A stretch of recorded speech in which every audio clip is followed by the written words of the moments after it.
Hi guys, welcome back. Hope everybody is doing fantastic wherever you are in this world and everybody had a fantastic weekend. You guys, before I get into my usual disclaimer, please don't take what I say as fact. This is just my opinion, my thoughts. Please feel free to do your own research and come to your own conclusions. So, finally, Saltz has come out with his response. Let's go back to February, okay? Remember February 2nd, there was a status conference where the judge basically told them to told both attorneys to get their shit together and learn to work and communicate together. Then on February 10th, did Brown, KJ's lawyer, file a motion for sanctions against Saltz because according to him, he felt that Saltz was violating ethics, he was acting in bad faith, and he was being reckless. And also, he wants to get paid from Saltz's side for the work he had done on the unsigned declaration of Lori Ann Barnhart, I think to the amount of over $18,000. Then on February 15th, did Brown file another motion, and that was a motion to shorten time and a motion for Rule 11 sanctions. But that quickly was shut down by the judge because apparently, and Lord have mercy, how did Brown not know this, was that motion had actually been abolished years ago. And I still think in my mind, and this is just my thoughts, is this attorney just signing off on stuff? Maybe somebody else is drawing up these papers and he's just signing off, because he is practicing in Washington, so he should know this. So we get to March 3rd, where Saltz and company filed plaintiff's opposition to defendant's motion for sanctions, oral argument requested. Finally, Saltz is giving his response. I've been waiting so long for this, but honestly speaking, I did not have second thoughts. You know, Saltz has always come across very professional, absolutely professional.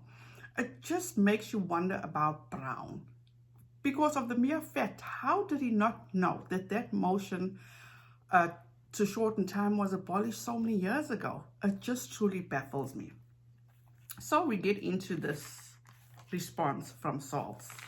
In my opinion, Saltz and company explained how they did not violate ethics, they did not act recklessly, or they did not act in bad faith, because this whole motion actually explains everything. It is so long.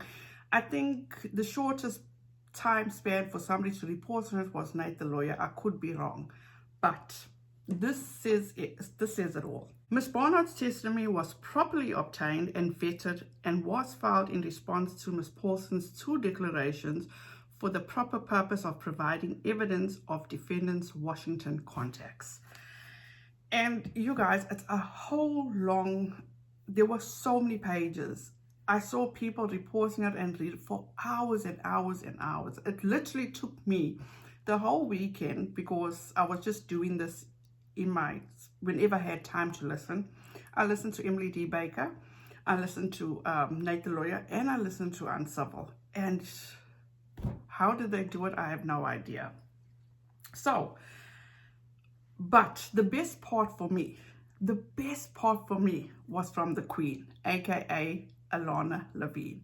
And also, in my opinion, this for me, from Saltz and his team, it literally wasn't a mic drop, it was a gavel drop. They actually, they went all in and basically shut Brown down, in my opinion. This is what the Queen, aka Alana Levine, said. She says, from the beginning of my interactions with Mr. Brown, he has been unnecessarily confrontational because of Mr. Brown's false accusations and misstatements. Since the onset of this case, it is now official policy in our office that there should be at least 2 attorneys on all calls with potential witnesses and conference calls with the defense counsel in this case. This unfortunately has caused plaintiffs additional expense. Oh my goodness, how embarrassing. How fucking embarrassing is that? This is an attorney that gave us a whole rundown in one of his declarations on why he's worth $450 an hour. But then on the other hand, these people are pointing out his misstatements, how he misinterprets stuff. It just makes no sense. And let's not forget, KJ said this is the best, the absolute best defamation lawyer. KJ, I think you should rethink that, because at this point, I would be crying, because it's like you burning. You're not even throwing away. You are burning your money. So according to Lori Ann called Brown a slime ball, and also in response to Lori Ann saying that she basically, you know, cut him off, but she didn't know how to cut him off or tell him. She basically was giving him all the excuses under the sun instead of telling him she's not comfortable with signing that declaration. So once, I don't know how Brown is going to feel towards the Queen after this. After, in her footnote, she put, the situation is akin to someone turning down a suitor with the polite excuse, sorry, I'm washing my hair that night. Really? How the hell does Brown accept that? I don't even want to imagine it. I truly don't, because in my opinion, that is totally below the belt. That is honestly below the belt, but who am I? You know, one thing I also understand now and fully grasp and fully understand why they are so eager to get rid of Lori Ann Barnhart is because what we heard from Saltz's declaration or response to this declaration is like, wow. To me now it's like, KJ, you can lie like there's no tomorrow. That's in my opinion. So it says, during our conversation with Ms. Barnhart, I asked if she would reinstate her Twitter account so that we can assure the data therein would not be lost. Ms. Barnhart did so, which took several hours. She then gave her login information so that I could view her Twitter account information. I personally signed into and went through a significant portion of the history of Ms. Barnhart's at Blood Twirl Twitter account. In doing so, I reviewed hundreds of instances where Ms. Barnhart and Ms. Paulson interacted and communicated publicly with one another. Specifically, I personally saw that starting in or about January 2020 to August 2020, Ms. Barnhart and Ms. Paulson interacted almost every week and sometimes several times a day. Seriously, you guys? What did KJ say? She's not my friend. I don't know who she is. Really? This is something totally different. And then they said attached as Exhibit 1 is a small sampling of screenshots of just some of the interaction between Ms. Paulson and Ms. Barnhart on Twitter that I obtained from Ms. Barnhart's Twitter account with her permission. This is fucking mind-blowing.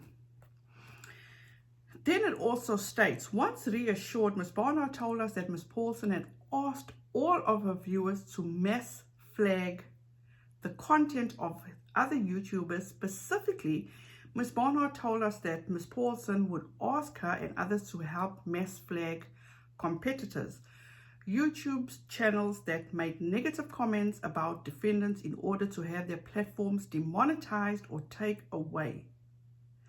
Ms. Barnhart stated that she recalled one such account wherein she was told to flag a video from Lil Red, a YouTube creator and competitor of defendants, who was publishing negative content regarding Ms. Paulson. Why is this okay?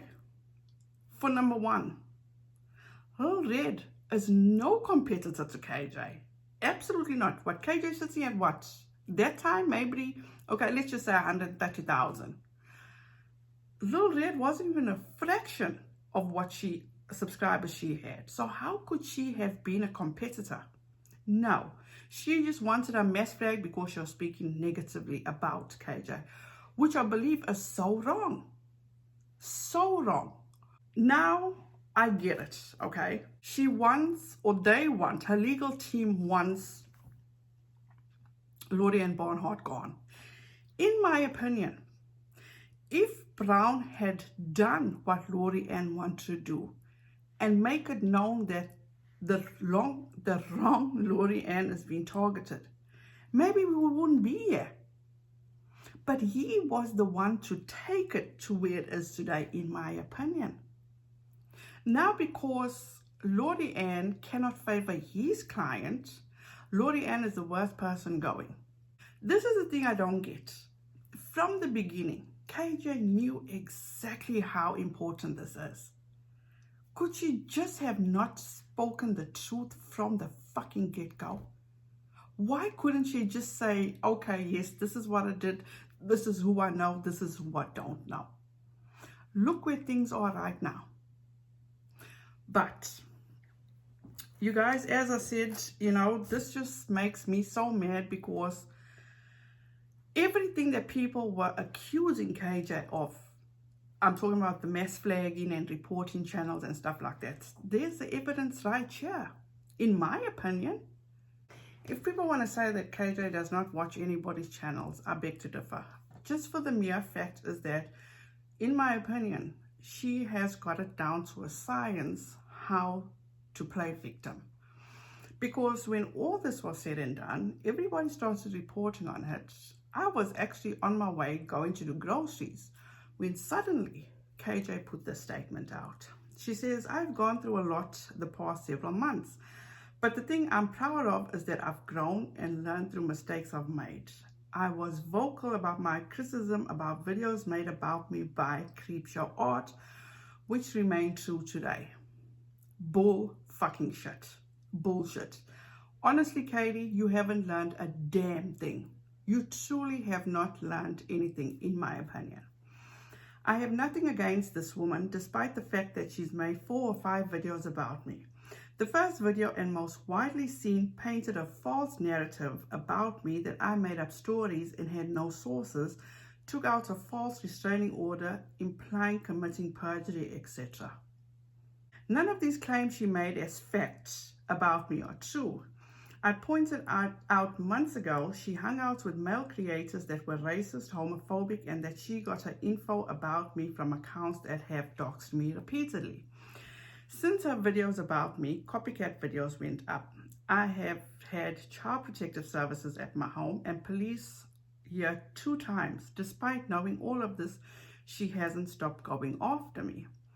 KJ, let's be fair, okay? State why the police were at your house. In my opinion, from what I've observed, the first time they were at your house was because of the whole flag incident, and please correct me if I'm wrong, The second time was because what you put out on Twitter, the cryptic tweets, people felt you were going to harm yourself. That's my recollection. Don't quote me on it, but let me know if I'm wrong. And also the child protective services. And also it's like, people can rest assured now. Your son is fine. He's good. When I revealed many of the accounts she engaged with about me on Twitter were doxers, she accused me of doxing her and deleted her Twitter. KJ, honestly speaking, I truly believe that you doxed her. Because from the video that I've watched, if you say you are such a true journalist, why didn't you do the necessary digging to see if you know you're going to put it on a public or platform? You were giving it to Unirock because he was going to do a story. Why didn't you sift through it and make sure that there's no personal information there? Because you claim you are a journalist, so you should know these things. So that is on you. You should just say, you know what, I'm sorry, and be done with it. I did not dox her. She even admitted to people behind the scenes that I didn't dox her, but she refuses to correct this. All this has led to wider commentary channels to make copycat videos like this about me. Oh, so is that what we're doing now? All our channels are just copycat channels. Gotcha. All I ever wanted for her to correct her misinformation, be honest about her ties to creators that were in direct opposition to her supposed moral beliefs, and stop playing games. To date, all of these false videos about me remain on her channel. I know many of you won't believe me. I really don't care. I know my truth. I know I don't stalk or dox her. I have sources and I didn't commit perjury with a false restraining order. When I reached out privately to her, she used that to make further hate videos about me. So you coming across and making it like that email that you sent her was all in good faith, and because I didn't read the email that way, but that's just me. I made mistakes along the way. The lies she spewed about me caused me so much anxiety and stress that I felt like I was going to break. My channel tanked during those months. I couldn't do anything to stop the harassment. Nothing I said in my defense mattered because she presented everything about me as fact with little to no evidence. Still, the community believes many of the lies she stated about me. I don't want her cancelled. Yeah, right. I don't want her arrested.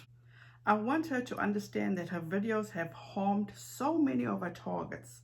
I'm not the only one and I won't be the last. Please just think about this before you convict me of the crime she accuses me of without proof. I'm going back to my side of the internet now. KJ, you could never stay in your lane. You could never stay in your lane. You complain how these people make videos about you. But in my opinion, you love it because it brings you engagement. People want to know who you are. Because if we shut our mouths now to who you are and bring these stories, that's when your channel will definitely tank, in my opinion. Because now everybody is listening to these videos and want to know, who the hell is this person?